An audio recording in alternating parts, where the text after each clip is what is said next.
ආයුක්තේ හම්බුනම තිරසන මුසන දෙවිට අපි දැන් සාකච්ඡා කරන්න යන්නේ ස්කෝපියන් නම්බර් 14 14 ඔයාලට මේ වෙනකොට මේ පේපරේ හම්බෙලා තියෙන්නේ ඒක හරියට බලන් යන්න පොඩි ප්‍රශ්න කීපයක් තියෙන ටක් ගාලා සාකච්ඡා කරන් යන්න පුළුවන් රයිට් ගන්න පළවෙනි එක සියුඩෝමෝනාස් ඩිනයිට්‍රිෆිකන්ස් දායක වන්නේ නයිට්‍රජන් චක්‍රයේ කවර පියවරද පුතේ සියුඩෝමෝනාස් ඩිනයිට්‍රිෆිකන්ස් කරන්නේ මොකද්ද නයිට්‍රජන් චක්‍රයේ ඉඳන් නයිට්‍රි හරණය NO 3 minus 3 අයන නයිට්‍රජන් බවට ක්‍රමානුකූලව පත් කිරීම සියුඩෝමෝනාස් ඩිනයිට්‍රිෆිකන්ස් තව කට්ටිය ඉන්නෝනේ Thiobacillus denitrificans Micrococcus denitrificans නේ මතක ඇති නම් ටික Thiobacillus denitrificans Micrococcus denitrificans වගේ කට්ටිය එතන ඉන්නවා. ඒතර නම් ටික නිකන් සවුන්ඩ් එකට අහන් මතක තියාගන්න. ඒතර මේ මොකද්ද ක්‍රමවේදය නයිට්‍රි හරණය නේ. මේකට කියන්නේ නයිට්‍රි හරණය. හරණය කියන්නේ ඔක්සිහරණයක්. හරණය කියන්නේ ඔක්සිහරණයක්. මෙයාගේ ඔක්සිජන් 3යි මෙයාගේ ඔක්සිජන් නැහැ. නම් ඔක්සිජන් ඉවත් කරලා හලලා අයින් කරලා. නම් ඔක්සිජන් හලලා නම් හරණයක්. එහෙනම් මේක නයිට්‍රජන් සම්බන්ධයෙන් තියෙන ඔක්සිහරණයක් නිසා මේකට විශේෂ නම නයිට්‍රි හරණය. නයිට්‍රජන් සම්බන්ධයෙන් තියෙන ඔක්සිජන් ඉවත් කිරීම ඔක්සිහරණයක් නයිට්‍රජන් ඉන්නේ ඉඳේකට නයිට්‍රි හරණය කියලා විශේෂයෙන් කියනවා. අපි විතර අංග 4 නයිට්‍රි හරණය. ඊළඟ එක හරියට මතක තියාගන්න ඕනේ දෙක. පාසදාන් කුමන සුදු ජීවියා ප්‍රභාසංශ්ලේෂී නොවේද? ප්‍රභාසංශ්ලේෂී නොවන අය අහන්න. ඒතර ප්‍රභාසංශ්ලේෂී නොවන අය ගැන බලන්න ඕනේ. ඔසිලටෝරියම් කියන්නේ පුතේ සයනොබැක්ටීරියා. ප්‍රභාසංශ්ලේෂී ඇනබීනා නොස්ටොක් ඊළඟට මයික්‍රොසිස්ටිස් ඔසිලටෝරියම් ලිම්බියා ඒ ඔක්කොම ප්‍රභාසංශ්ලේෂී. නොස්ටොක් ප්‍රභාසංශ්ලේෂී මයික්‍රොසිස්ටිස් ප්‍රභාසංශ්ලේෂී ඇනබීනා ප්‍රභාසංශ්ලේෂී. ඒතර 1 2 3 5 1 2 3 5 කියන ඔක්කොම ප්‍රභාසංශ්ලේෂී අය. රයිසෝබියම් කියන බැක්ටීරියා ප්‍රභාසංශ්ලේෂී කෙනෙක් නෙවෙයි පුතේ. නම් පිළිතුරු අංක 4. රයිට් පිළිතුරු අංක 4 දෙකේ 4. යන තුනට සංචිත කාබෝහයිඩ්‍රේටයක් වන්නේ. පුතේ සංචිත කාබෝහයිඩ්‍රේට කීපයක් නම් ගාවදී. එකක් තමයි ශාක සංචිත කාබෝහයිඩ්‍රේට පිෂ්ඨය. සතුන්ගේ සංචිත ආහාරය ග්ලයිකෝජන්. රයිට් යනාදී වශයෙන් අපිට ප්‍රධාන වශයෙන්ම කාබෝහයිඩ්‍රේට් තියෙනවා. එතකොට සංචිත කාබෝහයිඩ්‍රේටයක් රිඩියුලෝස් වෙන්නේ නැහැ. සෙලුලෝස් කියන්නේ මොනවද පුතේ? ව්‍යුහමය කාබෝහයිඩ්‍රේටයක්. ග්ලයිකෝජන් සංචිත කාබෝහයිඩ්‍රේටයක්. පෙක්ටින් ව්‍යුහමය සංරචකයක්. කයිටින් ව්‍යුහමය සංරචකයක්. රයිට්? එතකොට පිළිතුරු අංක 3. පිළිතුරු අංක 3. පහත දක්වා ඇති ව්‍යුහ සූත්‍ර අතරින් ග්ලයිසින්හි සූත්‍රය වඩන. ඒතකොට ග්ලයිසින් කියන එකේ සූත්‍ර අනිත් ඒවා සූත්‍රات එක්ක කටපාඩම් කිරීම අවස්ථාවක් ඇත්තේ නැහැ. ග්ලයිසින් කියන්නේ සරලතම ඇමයිනෝ අම්ලය. ඒතකොට සරලතම ඇමයිනෝ අම්ලය එන්නේ හයිඩ්‍රජන් දෙන්නේ දෙපැත්තේ කාබොක්සිලික් කාණ්ඩය මෙතන ඇමින කාණ්ඩය මෙතන තියෙනවා. මෙයා තමයි පුතේ සරලතම ඇමයිනෝ අම්ලය ග්ලයිසින්. ඒතර මෙතන R කාණ්ඩය එන්නේ සාමාන්‍ය ඇමයිනෝ අම්ලය. R කාණ්ඩය වෙනස් වීම මත පදනම් කරගෙන පුතේ ඇමයිනෝ අම්ල කියන එකට වෙනස් වෙන්නේ. ඒතකොට මේ R වෙනකොට දැන් මෙතන ඉන්නේ හයිඩ්‍රජන්. තියෙන හයිඩ්‍රජන්.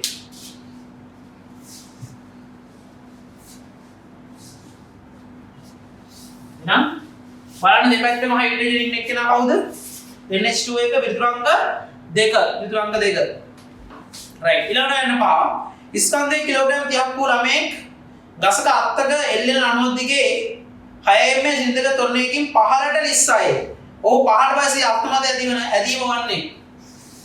ඒ කියන්නේ මෙන්න මේ තන්තුවේ ආගතිය. පුතේ අපි තන්තුවක් ඔස්සේ ඉහළට තොරණය වුණොත් තන්තුවක් ඔස්සේ ඉහළට තොරණය වුණොත් තන්තුවේ ආගතිය වැඩි වෙනවා. තන්තු ඔස්සේ පහළ දැස්සොත් තන්තුවේ ආගතිය අඩු වෙනවා. වාහනේ වේගය වම් දිගට. රයිට්? මෙන්න මේ ළමයා මధుරෙක් කියලා ඉඳන් ගමන්න. ළමයා පහළට එන්නේ 6 mm සින්දක තොරණයකින්. ළමයාගේ ස්කන්ධය දිලා තිනවා කිලෝග්‍රෑම් 30යි. ළමයාගේ ස්කන්ධය කිලෝග්‍රෑම් 30යි කියන්නේ නිව්ටන් 300යි. පහළට. රයිට්? අපි දානවා පහළට එන ඉඳ පහළට F සමාන m. රයිට්? පහළට ඇදෙන්නේ 300කින්. ඒකට තියෙන ප්‍රතිරෝධය T.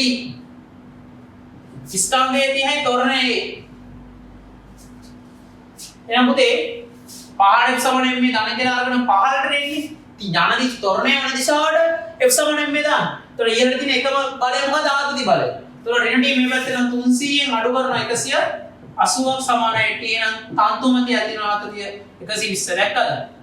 ඔයාලට දිරච්ඡල අනුගුණත් පල්ලයට එන්න පුළුවන් පුතේ. දිරච්ඡල අනුගුණත් පල්ලයට එන්න පුළුවන් ටක් ගාලා එනවනම්. රයිට්? ආරක්ෂාකාරී වෙන්න පුළුවන් ටක් ගාලා එනවා මොකෝ ඉහළ දිරච්ඡල අනුග ඉහළ නගින්න ගියොත් තමයි තන්තුව කැඩෙන්නේ. හැබැයි දිරච්ඡල අනුග පල්ලයට තොරණයකින් ආවොත් තන්තුව කැඩෙන්නේ මොකෝ ළමයාගේ බර නිව්ටන් 300ක් වුණාට 6ක තොරණයකින් පහළට එන හින්දා රයිට් තන්තුව මත දැනෙන ආතතිය අඩුයි. බලන්න තන්තුව මත දැනෙන ආතතිය 120ක් වුණා. 120ක් වුණා. පිළිතුරු අංක 2.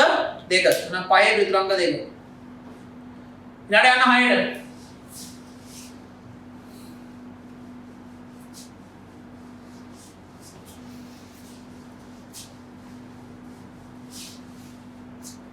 රූපේ දැක්ක ඇත්තේ ත්‍රාපීසියමක ආකාරයේ තුනී දහඩුවකින් අර්ධ වෘත්තාකාර කොටසක් කපා ඉවත් කර ඇති ආකාරයයි. එම කොටස කපා ඉවත් කරපතු ඉතිරි දහඩු කොටසේ වර්ගඵලය වන්නේ.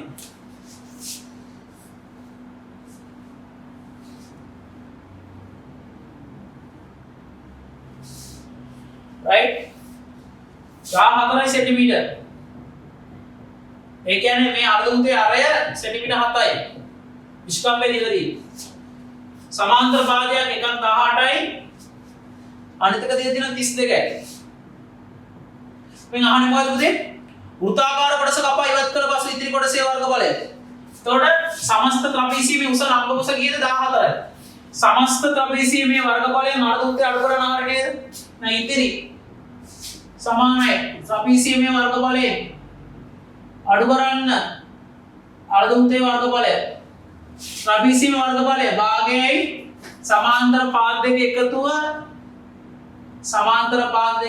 18 ගන්න 32 වැඩි කරන ලම්බ උස 14න් මේකෙන් අඩු කරන්න ඕන භාගයයි πr වර්ගය සුළු කිරීම බලන්න මෙතන 7යි අඩු කිරීම මම මෙතනින් දැම්මේ සමානයි 50යි 54කට 35යි 350යි 350 අඩු කරන භාගයේ ආධාර උපාද sorry 5 කියන්නේ 7 22 r කියන්නේ 7යි 7යි 7 කැපෙන 22 11යි 350න් අඩු කරන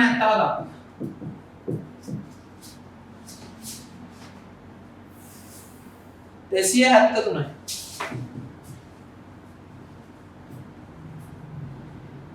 273 වර්ග සෙන්ටිමීටර අඩු කිරීම බලන්න හරියට 273 වර්ග සෙන්ටිමීටර දැසි ගන්න නේද රයිට් ප්‍රශ්න අංක 6 පිළිතුරු අංක 2 බ්‍රහ්මචර්ය තේනී ඊළඟ 7 8 ඔක්කොම බ්‍රහ්මචර්ය වලින් දීදී 4 යන්න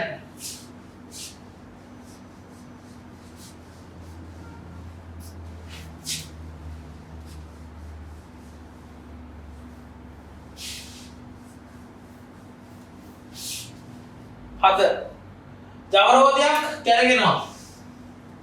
කැරගෙන 1200 rpm. right? කෝණික ප්‍රවේගය හොයන්න කියනවා. ඔමෙගා හොයන්න කියනවා. ඔයා දන්නවා 1200 දුන්නාම අපි මුලින්ම කරන්න පුතේ මේ revolution per minute නේ. මිනිත්තුවට වටනේ. අපි ඒක තප්පරයට වඩා හොයාගන්න ඕනේ f කරගන්න. නේ f සමානයි 1200 බෙදෙන 60. එතකොට 20යි. rps unit. F වලින් පුළුවන් m මොහොතේ කෝණික ප්‍රවේගය හොයන්න මොකද සූත්‍රය පුතේ ඔමෙගා සමානයි 2πf f වලින් හොයන්න පුළුවන් m මොහොතේ කෝණික ප්‍රවේගය ඔමෙගා සමානයි 2πf එහෙනම් ඔමෙගා සමානයි 2යි f කියන්නේ පුතේ 20යි එහෙනම් ඔමෙගා සමානයි 40යි 5 රැඩ්ඩස් දින 1 show 5 ආදේශ කරලා දෙන්න 4යි 5 කියන්නේ 822යි සුළු ගණන් වලින් කියනවා නේද?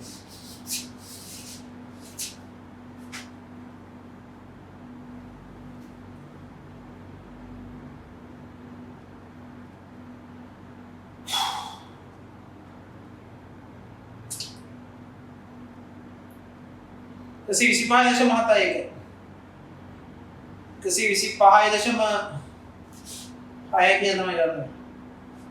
कसी 25.6 ආසන වශයෙන් ගන්නවා. right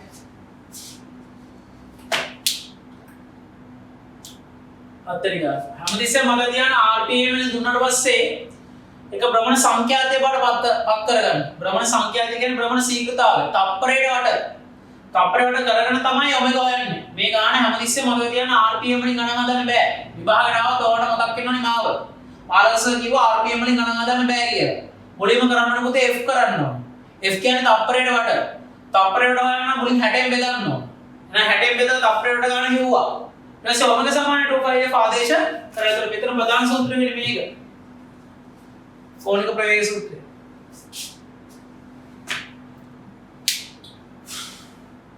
යන්නේ 8 වෙනි ගාන. භ්‍රමණ අක්ෂය වලට අවශ්‍ය දිගූර්ණය 4ක් වර ජවරෝධයක් 10 රැඩ්ඩේස් නියත කෝණික ප්‍රවේගයකින් චලිත වේ. ඒ සතු භ්‍රමණ චාලක ශක්තිය. භ්‍රමණ චාලක ශක්තිය සූත්‍රයේ කෙලින්ම ආදේශ කරලා තියෙන්නේ.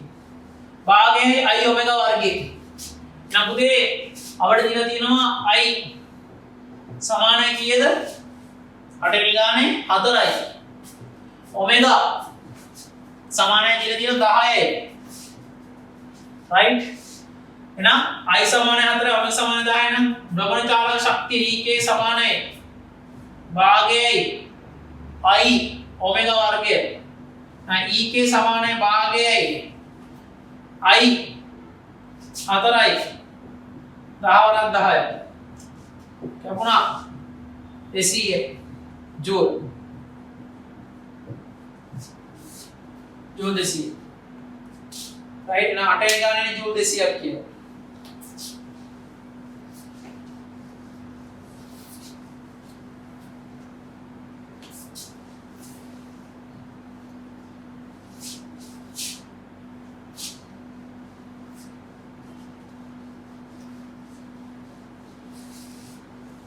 හරි ඉක්මනට හදා ගන්න. 9 වෙනි ගාන. ගලක් ගැට වැසූ රළුවක් 0.5 වූ උතාකාර පතයක ස්පර්ශීය නිව්ටන් 5ක බලයක් යොදා කරකවන්නට ඇති වෙන පූර්ණය. අරයක් දීලා තියෙන 0.5යි. බලය නිව්ටන් 5යි. ඒක අහන දෙයක් නෑ පූර්ණය. ටෝක් එකෙන් දාන්න පුළුවන්. Fr බලය නිව්ටන් 5යි 0.5යි. 2.5 නිව්ටන් මීටර. පොඩි ගානක්. අසත් දෙකයි පාණි වල මීටර. රයිට් අදාගන්න. 10 වෙනි එකට එන්න ළඟ. දඹකරයක් කියන්නේ.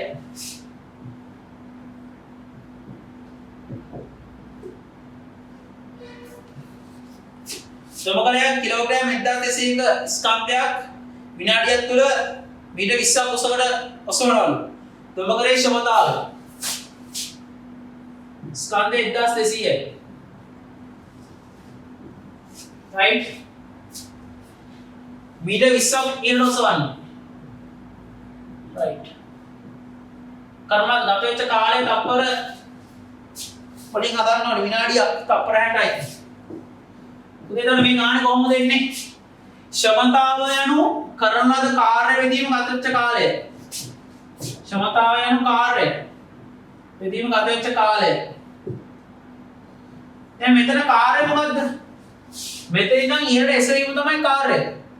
ස්කන්ධය කිලෝග්‍රෑම් 1200ක් මීටර 20ක් ඉහළට ඔසවනකොට කරපු කාර්යය කියන්නේ ඒ ගබඩා වෙච්ච විභව ශක්තිය. එන කාර්ය සමානයි ගබඩාව විභව ශක්තිය. ගබඩාව විභව ශක්තිය. නේද? කරනවාද කාර්යය කියන්නේ ගබඩාව විභව ශක්තිය විදිහට ගත වෙච්ච කාර්යය. ආන කෙලිම දාන තියෙන්නේ විභව ශක්තිය FGH. විදිහට ගත වෙච්ච කාර්යය T. දැන් ස්කන්ධය කිලෝග්‍රෑම් 1200යි G 10යි උස 20යි විදීම 60. බිඳුවට බිඳුව කැපෙනවා. 60 1යි 18 2යි. උත්තර එනවා 4000යි ජූල්. sorry 4000යි වොට් කියන. වොට් එනවා 4000යි කිලෝවොට් නම් 4යි. 200 4000 පිළිතුර එනවා 4000 වොට් කියලා. පිළිතුර අංක 4. පිළිතුර අංක 4. right හරිද පුතේ? හරි එන හරි. එහෙනම් හැමෝටම තෙරුවන් සරණයි. උසන්න දෙවියන්ට පරිස්සමට ඉන්න.